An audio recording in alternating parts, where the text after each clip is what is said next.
Your media computer. Yep. I think it was. Yeah.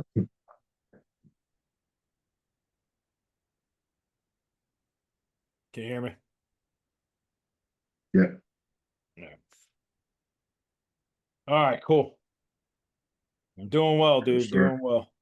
Another day. All right. What do you got? Let's I guess before we start, since there's already people popping in, is there any questions anybody has that we want to answer? oh yeah. Start Yeah. with that. Kick that off. But yeah, let's start with your questions. All right. So what is a good cycle for a in quotes hard gainer? Like drug cycle? I guess. I mean, what do you mean a fucking hard gainer with regard to drugs? Like it's I I I, I don't I knew don't I knew what you were gonna say. I just like figured I'd ask it anyway. that's a food conversation, And Yep. realistically, dude, like what people might think is a hard gainer is probably not actually a hard gainer. They're probably not eating enough to be That's completely what fair. yeah. Yeah, I don't think Like I there's would consider true hard gainers like myself and Matt Seta. Like Matt Seta, his food is at like 350 protein, 800 carb, and almost 150 fat. Like, and he's not fat at all. Like that right, motherfucker is a right, hard gainer. You know what I mean? right, right. Oh yeah, for sure.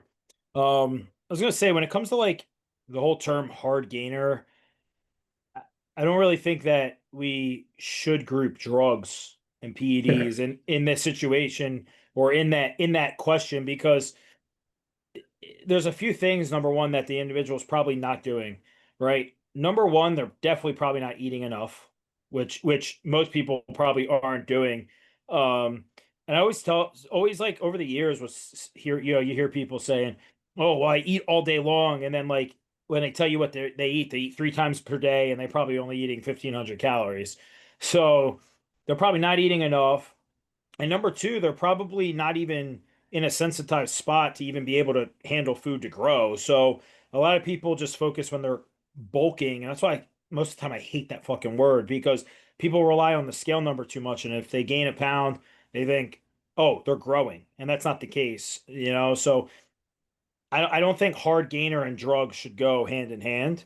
Um, I think it should You don't be look at more, somebody and you're like, man, I just gotta like fucking throw 100 milligrams of Benadryl at this guy or something. yeah. He won't grow. Like, Yeah, like if you give somebody a cycle of hypothetically speaking, 500 milligrams a test, 150 milligrams MPP, and like 400 Masteron, right? And then you give two people the same thing, but the person A is 8 to 10% body fat, right? And they run it for the same time, and then person B is running the same cycle. They're both eating the same amount of food, but he's 20% body fat.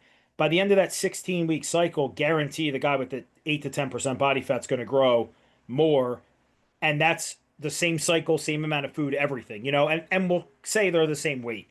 So that just goes to show that it's not the drugs, it's how lean you are, how lean you allow yourself to get through a recomp or a diet phase before you go ahead and just start pushing a cycle and pushing food.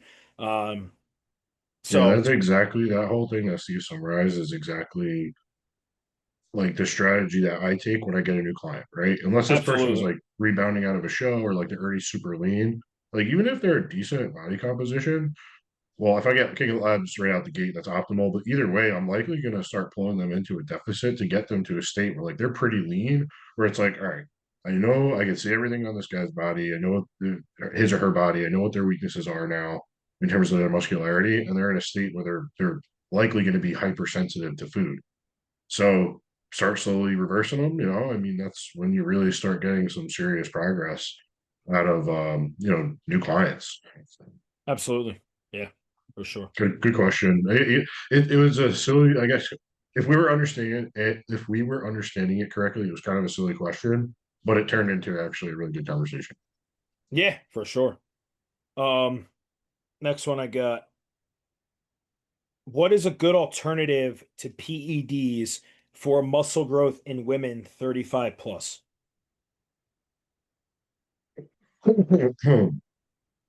So I'll phrase it like this, right? If you're 35 plus or you're 28 or you're 34, you could still in a more responsible way, because I hate to use the word safely when it comes to drug use. You can, in a more responsible way, still be able to use PEDs at 35 plus or 34 or 28 or 30 in a more responsible way and still improve and be okay. Just because you're 35 or 38 or you're 30 doesn't mean that your body automatically like is going to use PEDs and like decline your health like versus if you're like 30, right? So as long as you're running your labs, knowing where everything internally is in a good spot, your body's in a good place, you're with obviously your coach and you know what you're doing with your body and all that. I don't know that there's a good alternative to them per se. I mean, sure, we could throw peptides out there, but what peptides are really out there for muscle building? You know what I mean? Like a lot of them are for fat loss or recovery. Sure, there's some that mimic growth hormone, but in my opinion, just take HGH. You know what I mean?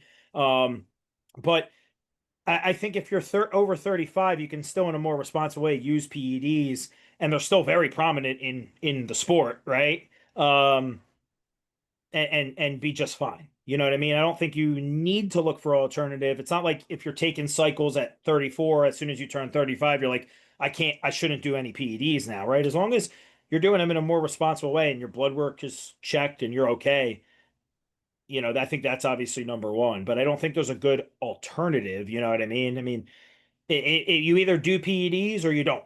You know what I mean? Yeah, I agree. I guess just to highlight a point that you made or 2 points that you made, because maybe this person is looking for that alternative actual tool. But you said Yep. on like growth and potentially some peptides. Maybe not so much in the like building a ton of muscle realm, but potentially in like retaining muscle realm. Yeah. Yeah. I mean, well, if you had to just for the sake of the question, like what would you say would be like, I don't want to take PEDs. I'm 38 years old, almost 40. I'm a female. What's a good alternative? Like, what would you put me on? I would tell someone take creatine. Like, Yeah, yeah, exactly. Like the things that we already put in everybody's plant that are natural exactly. to help build. Yeah, just know you can Yeah. still build a fuck ton of muscle naturally if you're, doing the right type of programming Oh yeah, without any dude. I type of mean, enhancement, regardless of your age, whatever. Like, yeah, yeah, you could fucking start. You could start this program when you're like 70, literally, and you'll 100. I know a fucking guy at the gym actually.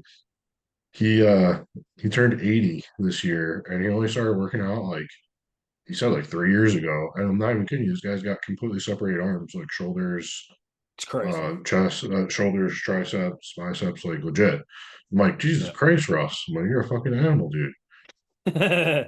That'd be like my dad if he ever gets back, like ever got back into it for like one more show.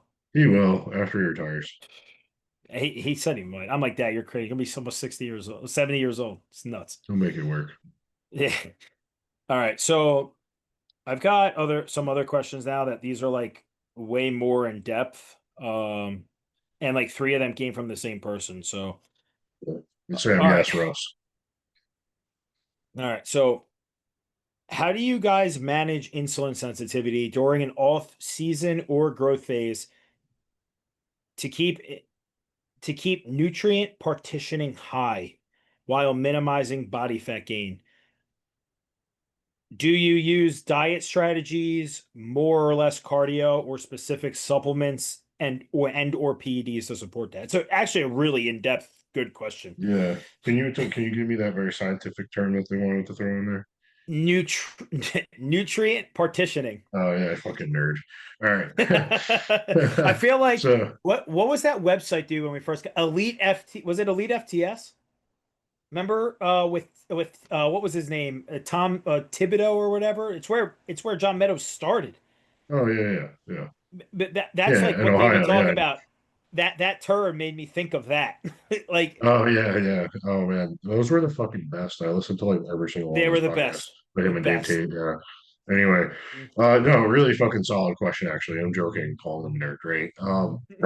So a couple of things because this is a really important item, especially when you have bigger guys that you have to push a fuck ton of food on, because it is taxing on your insulin sensitivity, your pancreas, right?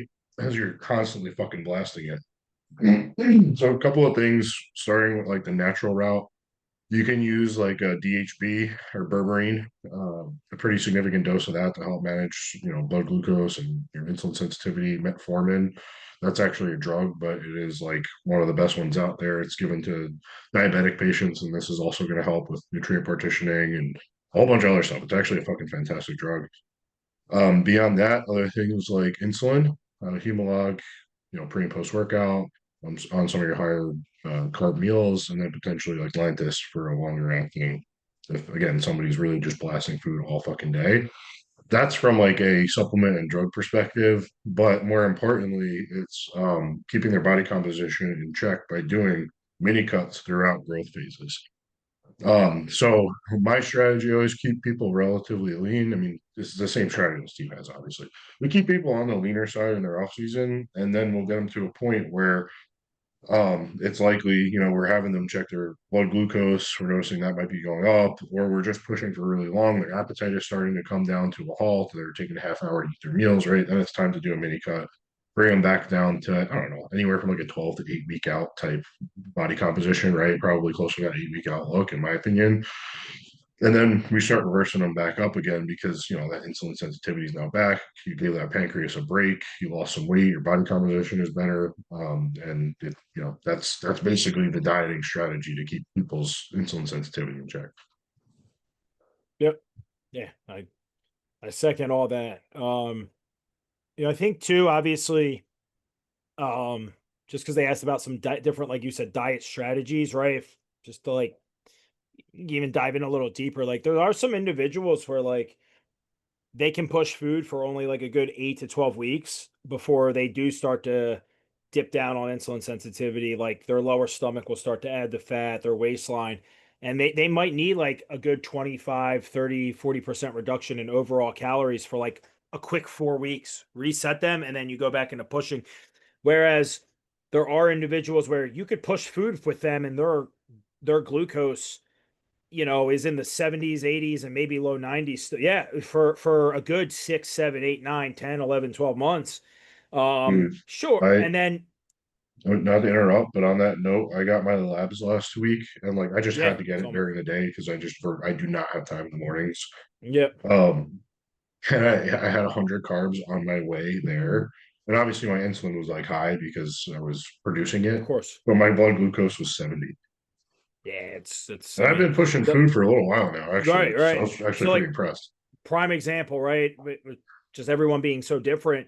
Um, but like obviously when we have an individual like where that they're going to be able to, they're going to need to push food and can push food for a full, 6 to even 12 month period to grow and improve for an off season, like metformin, like Matt said, phenomenal. It works, right? There's you don't even need to justify, right? The proof with that's It's the best in the thing. pudding, right? It's the best thing. Berberine to a smaller degree and scale.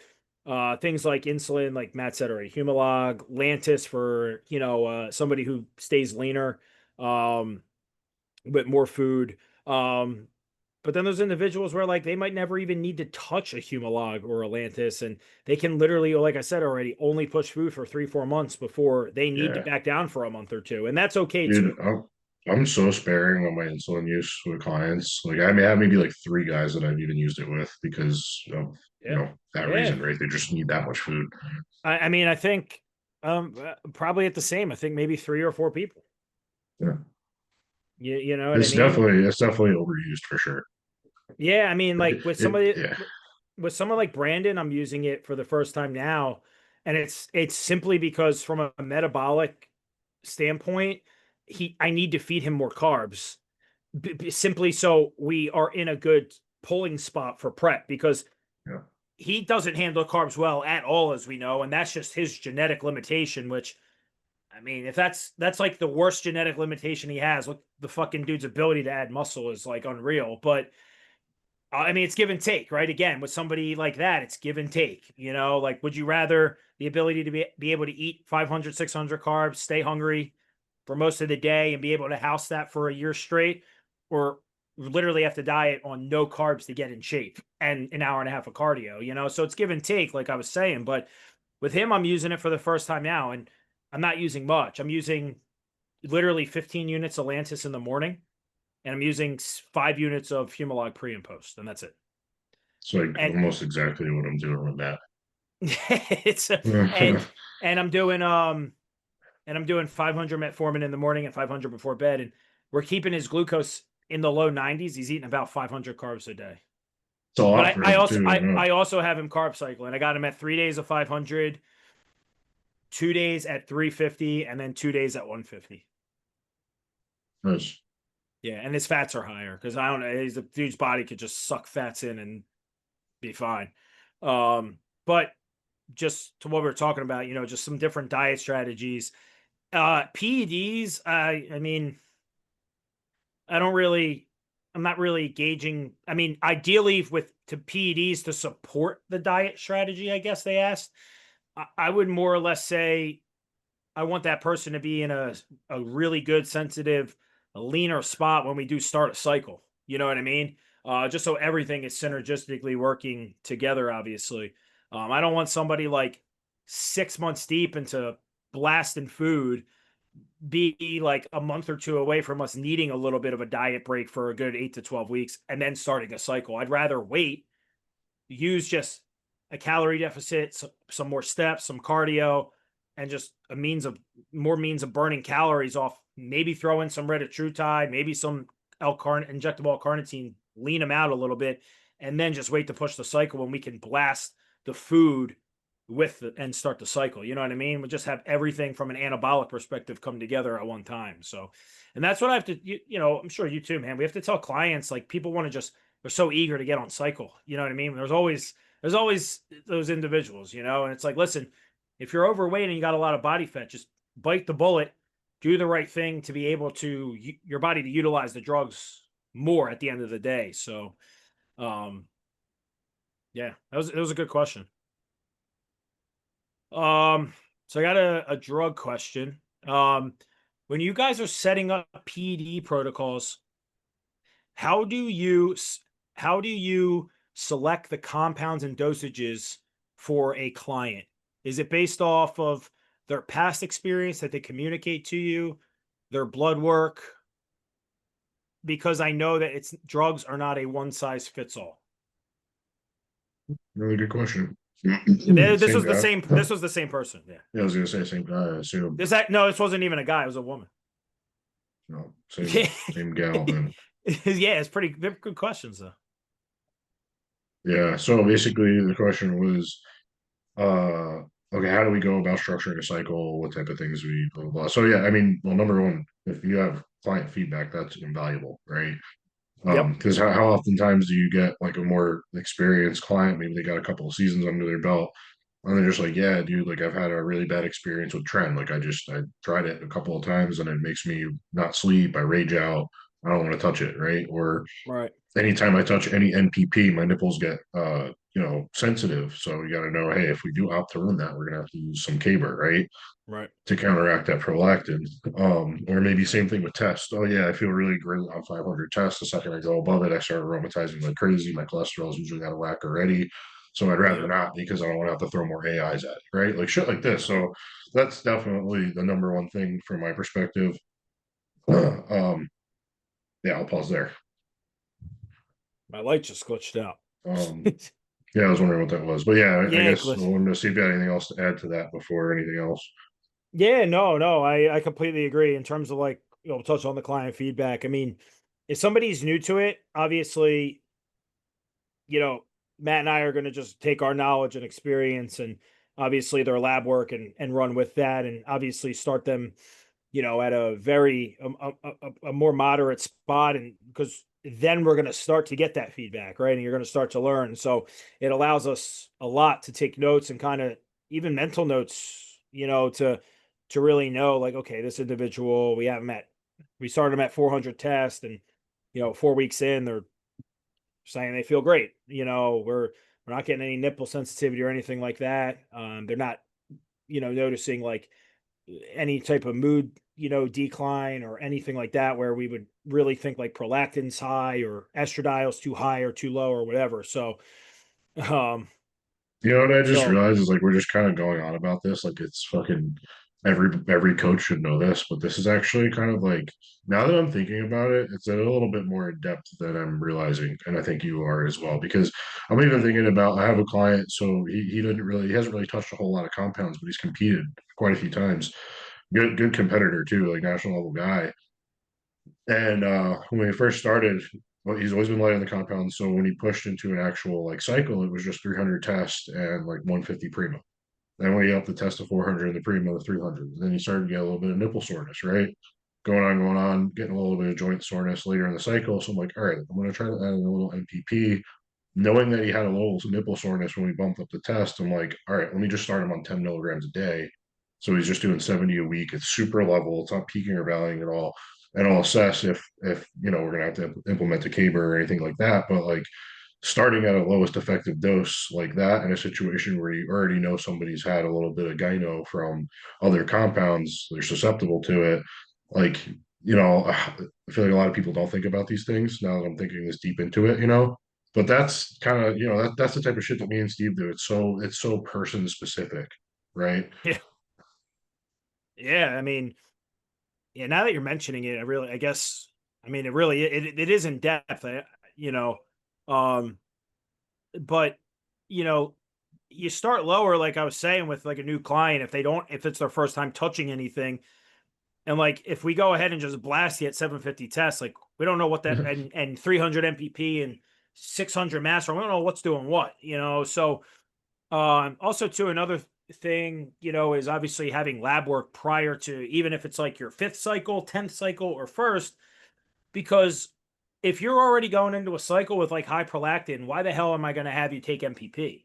And if it's like teetering, it's like, okay, let me get Caber in for the first 2 weeks, and then we'll start the MPP maybe the second phase of the cycle or the back half of the cycle when I know I'm already having a tool utilized in there to drop the prolactin. Because if you're prolactin high and you start taking MPP, forget it.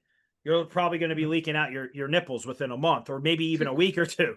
So like all these things, like you got to have lab work to be able to game plan a cycle.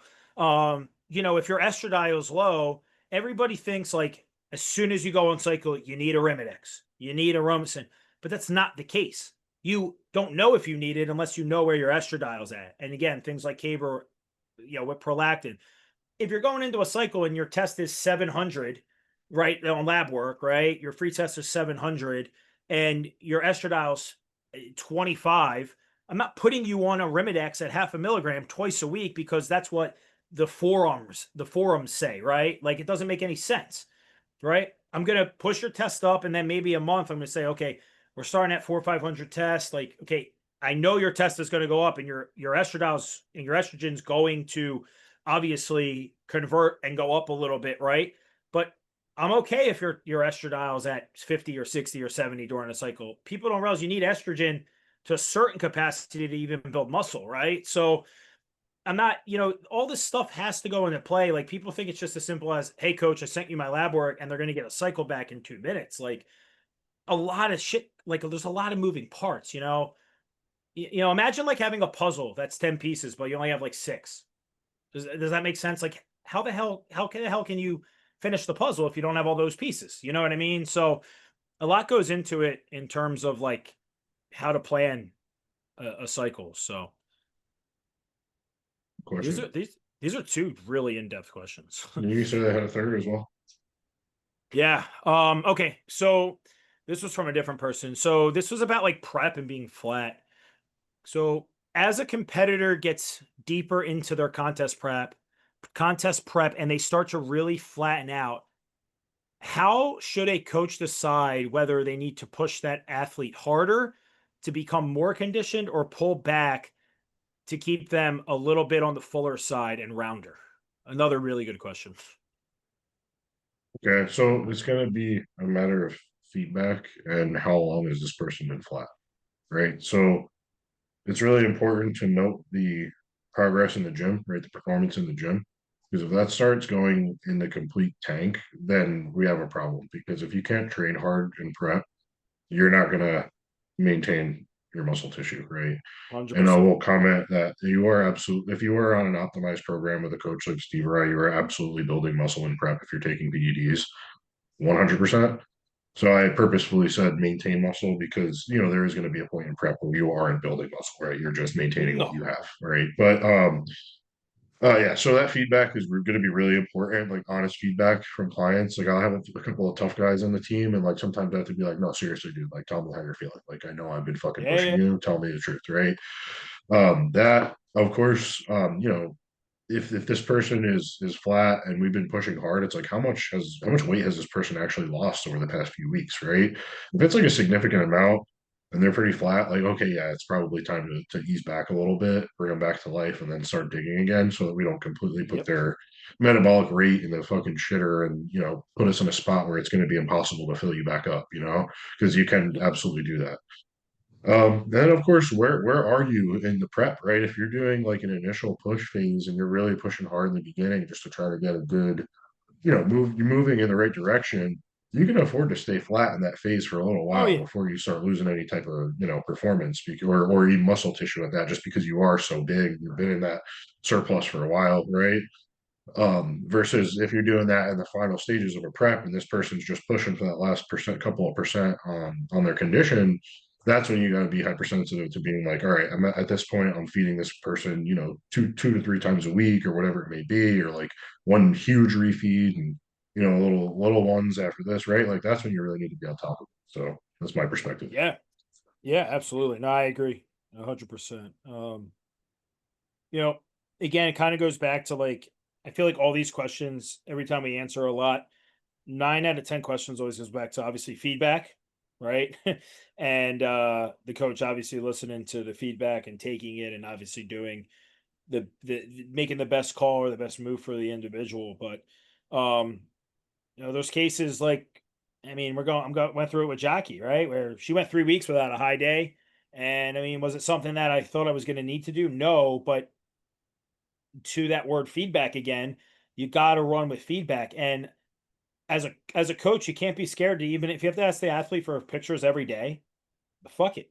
Get pictures even if they're a month out and because who cares, right? Who cares, right? Because if I adjust your food on a Wednesday and I think I'm going to need to refeed you again on Saturday, but I don't have any data, how can a good coach plan Saturday when it comes to Wednesday when you're a month out? You can't. So that feedback is everything, right? And like everybody's different, right? Maybe it's an individual like you said who needs maybe mini refeeds, right? Where it's maybe they're eating 150 carbs and you're only bumping it up to 200 carbs. That could do the trick too, metabolically.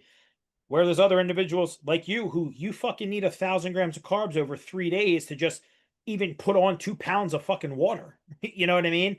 But that is what your metabolism needs. So again, to the word feedback and biofeedback and how well a client communicates with the coach and how well the coach, you know, is attention, pays attention to things all go into play here. So, um, again, refeeds are not one size fits all. Yep.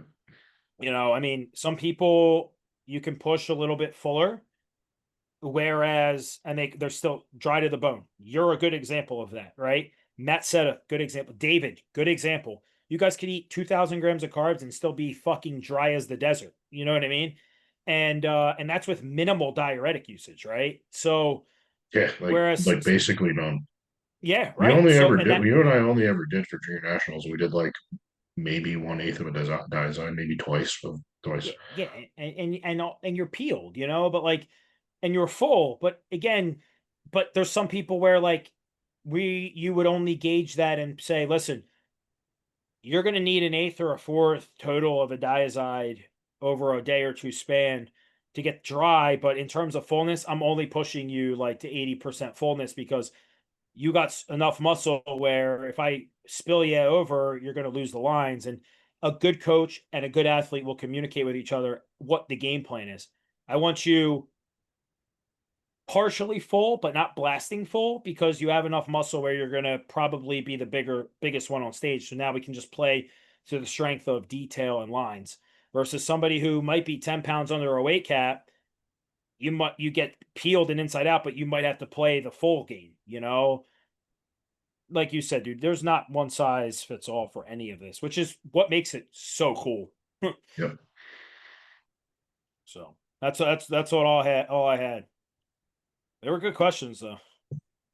Yeah. They were. All right.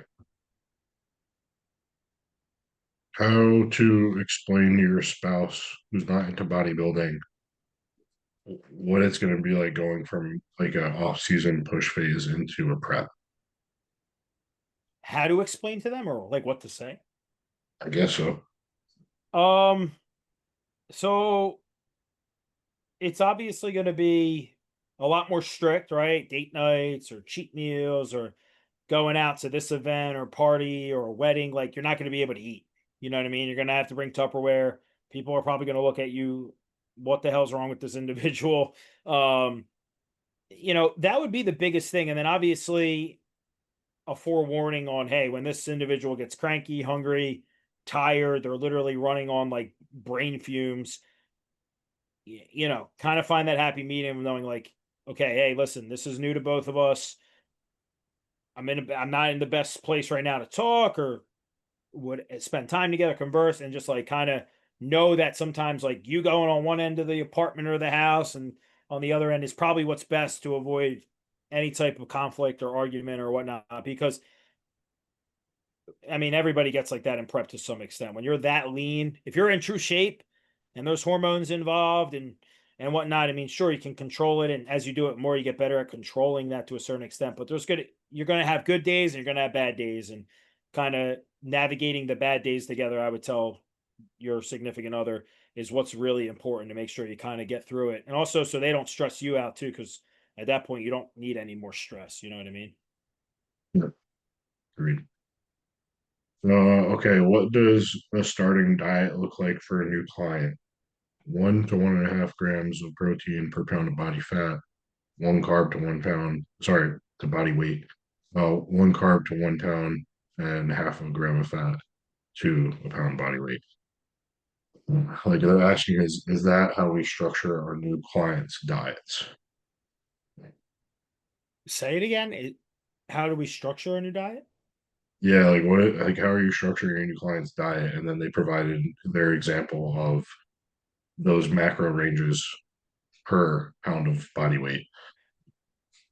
So So, to me, like I'll just answer the question. yeah, It's you going to go. be entirely dependent on the athlete, right? Because I mean, most bodybuilders have tried some level of different diet style, right?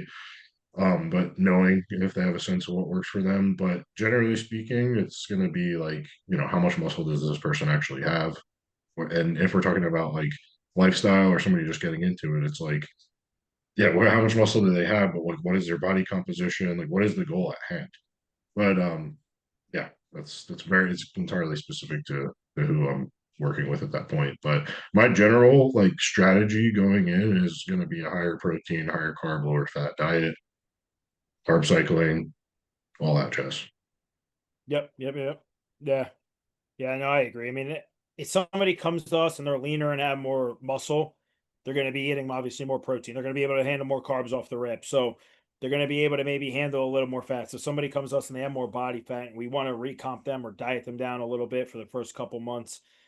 They're probably going to be on a little bit of a lower fat intake, a little bit of lower moderate carb intake, maybe moderate, depending on how much muscle they even have that we can even see or gauge through the body fat. They might be on a moderate to a little higher protein. So, you know, it really depends. Then it comes into, hey, where do we start their cardio and their steps at? Like, where's their expenditure off the rip going to be? Are they training 4 days a week, 5 days a week? So, yeah, Yeah, I think this question might stem from like I know there's some formula out there. I forget what the hell it's called. I know you know the one I'm talking about, but it'll give you like a general range of what somebody's macro intake should yeah, be yeah, yeah, per yeah. like their body weight, all that jazz, right? And like, yeah, that cool. It might give you a directionally correct answer, right? At the end of the day, the human body is not like data, right? Like, yeah, having data is extremely important for coaching people, but I think some people like live and die by the data, but this kind of goes back to the conversation we were having earlier around your blood work and your labs. Like knowing where somebody's labs are at is also going to determine how we structure someone's diet, right? You Yeah. know, it's there's no like magic formula for this shit. Yeah, no, it's true. I mean, if your LDL is 140, you're not eating 300 grams of carbs a day. Like, you know what Yeah, I mean? exactly. If your lipids are, It's like we're dead. Can you hear me? can you hear me? Yeah, did you live end? You just froze. Oh, it was me, not you. Did I freeze? Oh, I don't know. Mine ended. Oh, really? Yeah. Oh, let me go back on.